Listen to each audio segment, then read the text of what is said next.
Hello and welcome to Historical Selfie. Today's video is part of my final project for SUNY ESF, where I'm taking a graduate class on environmental justice. I'm creating this project on April 15th, 2025. So when you look at the news, right now the United States has a little bit of despair in our country over the state of our democracy and also about our willingness to combat man-made climate change. Rather than falling into despair, I prefer to look to history to find examples that offer hope for our country. And right here in the state of New York, the original inhabitants were the Haudenosaunee, and we're going to look at specifically the Onondaga. The Onondaga Nation have fought for over 2 centuries to maintain their land and maintain their way of life. So it's important to go on this tour to learn from their struggles and their persistence and hopefully come away with a sense of optimism and mutual understanding. In September of 2024, over 1,000 acres were returned by the state of New York to the Haudenosaunee, and this is the largest national land back victory for Indigenous people. As a non-Indigenous teacher, I want to go on this trip to find out about this Haudenosaunee culture and the Onondaga Nation in order to have a better understanding and perspective that I can bring back to my students. Okay, so I'm all set, and for those you know me, I also tend to drive rather slow, and it's about a 4-hour drive. So what I'll be doing for the next 4 hours is listening to a podcast, and this one is called Voices for the Earth, and it's brought to us by the Haudenosaunee Environmental Task Force, and they'll be interviewing Native elders that share their wisdom and knowledge about environmental issues. Seatbelts on, locked in, and ready to go live history.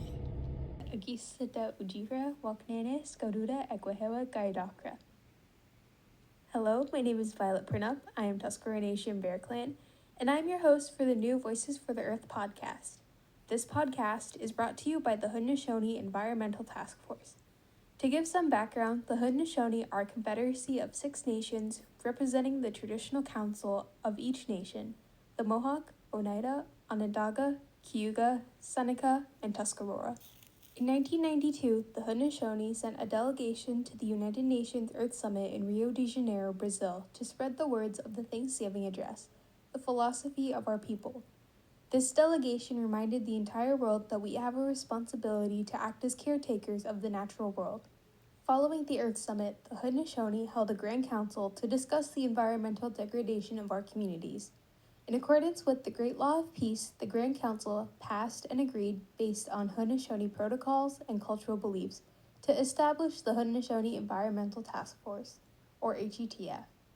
The Haudenosaunee Environmental Task Force is composed of delegates, Haudenosaunee leaders, environmental technicians, and scientists, chosen by each of the Haudenosaunee nations who are committed to identifying environmental problems in their communities and working to find solutions to these problems.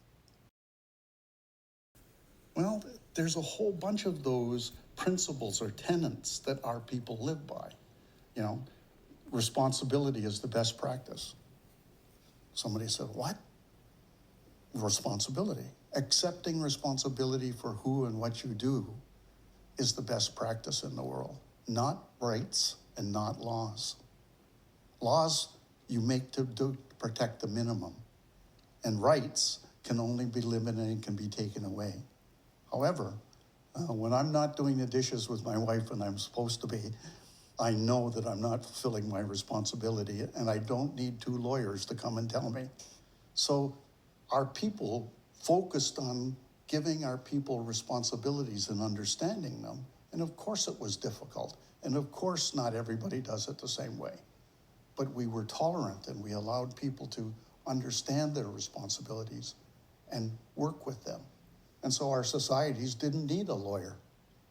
We didn't need judges. We didn't need police, because we knew when we were not doing what we're supposed to.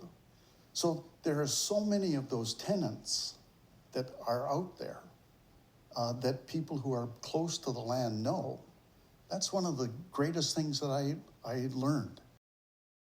Our environment got so bad that people couldn't even plant gardens.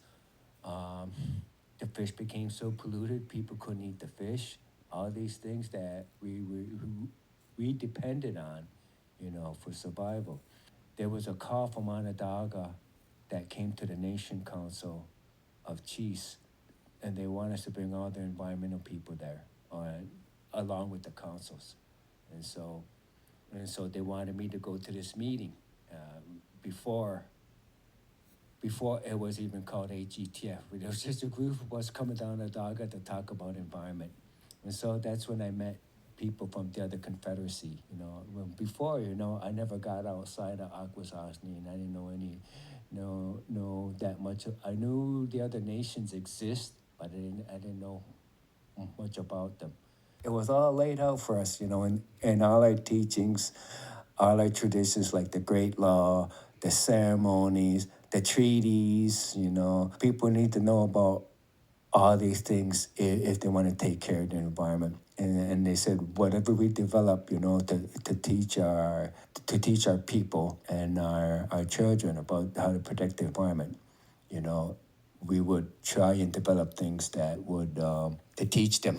And so they'd be able to continue this work on when they get older and be able to take over this work, when we step aside.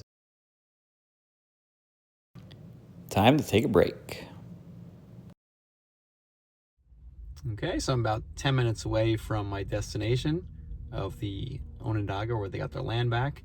But I just stopped in at this rest stop and checked it out, and did not see any mention of the fact that this was Onondaga land for thousands of years prior to the colonization. So a lot of our history is really just in the last few hundred years that we cover, and we seem to neglect the thousands of years of history that the Haudenosaunee impacted in this area, as well as obviously the Onondaga Nation. All right, so according to my research, I'm on the right road, and it should be looking west somewhere around here. So I'll look for a parking lot to see if there's an access point or a trailhead to check out the land. First stop, Onondaga land back. Okay, so I believe I'm at the destination of where the Onondaga have recently received about 1,000 acres of land that was their land, but then taken away from them through New York State and the federal government.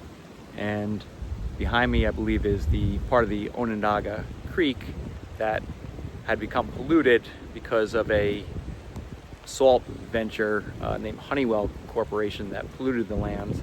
And now it is back under Onondaga control, and they're going to be using indigenous practices to help revive this land.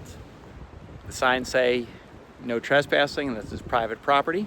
So obviously I'm going to respect their land and the wishes of the Onondaga people. They've struggled here for 2 centuries to get their land back, and it certainly is not up to me to try to violate their privacy and their private land. It needs some healing. It's a beautiful area. It's a small stream. It's nothing major, but there are fish in there. There's wildlife there. There's medicines there. Jean is a medicine person, so she knows if there's certain medicines, then it's pretty well clear that it's a good area. So this return here is a monumental thing that has happened to us, especially after all this time that has been spent by our people and our friends. The United States can learn from indigenous people and the way they are stewards of the land, and they think of 7 future generations ahead when they make decisions on how to utilize the land. So it begs the question of, should more public and state land be turned over to indigenous groups? How do we begin to heal the historic horrors that we've visited on Indigenous people, it's not money. It has to be land, because that is the only way that we can begin to make up for these historic extinctions, forced removals, boarding school. We still have Indigenous women disappearing at an embarrassing rate. Land. That's what has to happen. And this is a great step.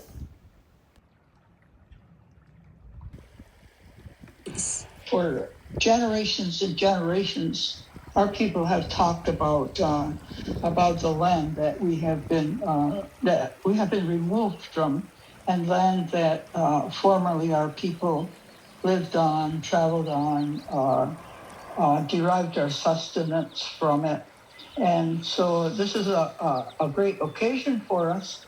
And also it's looking forward to the future. Is that we are here. A lot of people don't realize that we are here. We have never left. There is something very peaceful and calming being here with the arrival of spring. It's a chance for new beginnings and hope for a more sustainable future.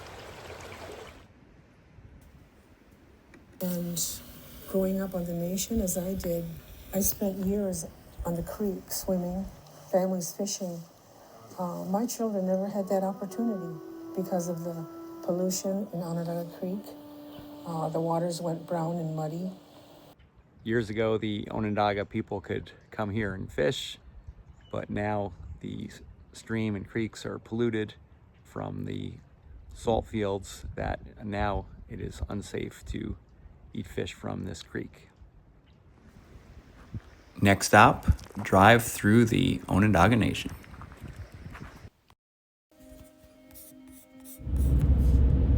Someone who hasn't been on our reservation, we don't come from money, because money's not that important to us. Us coming together as people is more important. Our ways are what comes first, our culture and our religion. Lacrosse is part of that. It's tough for Native Americans, and we're still learning our ways. We're still learning our language, our songs.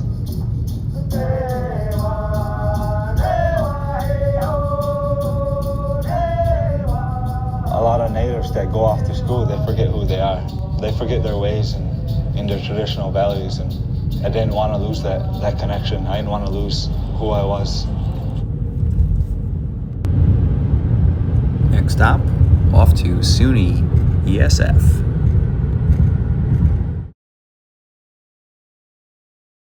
Right, so after a quick visit to the campus bookstore, I'm all set to blend in as a ESF college student.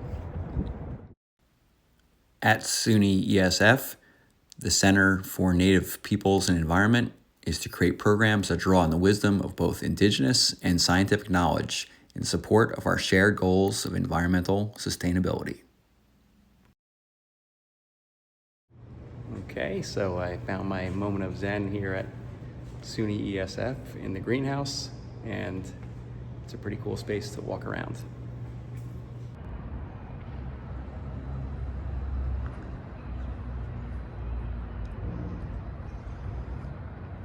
Okay, so behind me is the land acknowledgement that the Onondaga have been here and have made contributions to the United States democracy.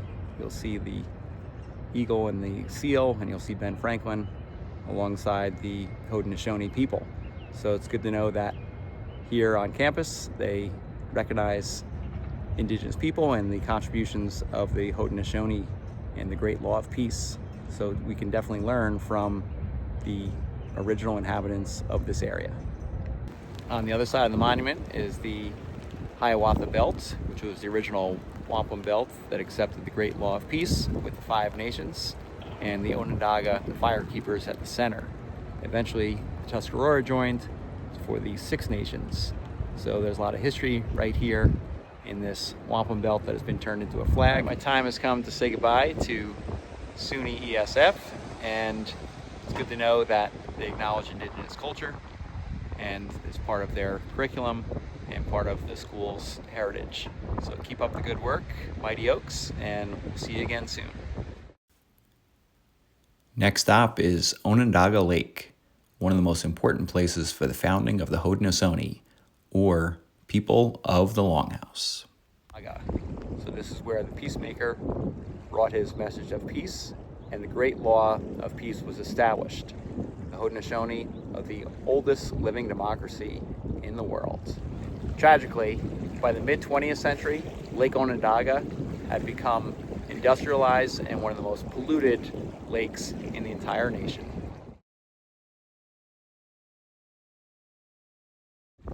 The Onondaga Lake serves as essentially the capital of the Haudenosaunee, and the Grand Council meets here, and it is still a sacred space that shows their commitment to peace as well as environmental stewardship. It is important for all of us to understand the contributions of the Haudenosaunee and to look to the Haudenosaunee and the Onondaga Nation for guidance of how to get in balance with nature and to try to mitigate the worst impacts of climate change.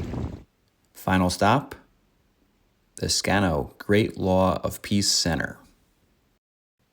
Yeah, so the Scano Center is a cultural center that talks about the Haudenosaunee people through the lens of the Onondaga Nation, and it goes through things such as our influence on Syracuse around the United States itself, as well as who we are, what our people are, what we're about. Right. And Scano means peace. The Great Law of Peace is something that we talk a lot about at the center. It's something that's you can't really talk about it, or you can't really talk about the Onondaga people if you don't talk about the Great Law of Peace. My name is Emerson Shenandoah. I am a member of the Onondaga Nation Snipe Clan, and I am the director here at the Scano Great Law of Peace Center. We're here at the Scano Great Law of Peace Center. We focus on teaching the cultural and societal practices and history of the Haudenosaunee, as well as a focus on our influence in the modern world, especially on the influence we've had as Haudenosaunee people to the creation of the American Constitution and democracy. Okay, and I see you have a quote of Benjamin Franklin there. You want to tell our 7th grade students about Ben Franklin's So this quote that's behind me is from Ben Franklin writing to his editor or publicist, James Parker. And this comes after he was at the Lancaster Treaty Council of 1744.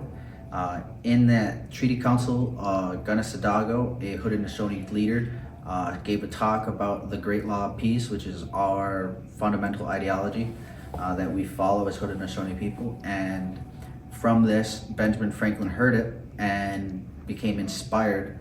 And so he writes this letter, which then in turn leads to the Founding Fathers inviting Haudenosaunee people to the Albany Conventions and Philadelphia Conventions, where we consulted and told the Founding Fathers how they should govern themselves and their new country that they're looking to form, which became America.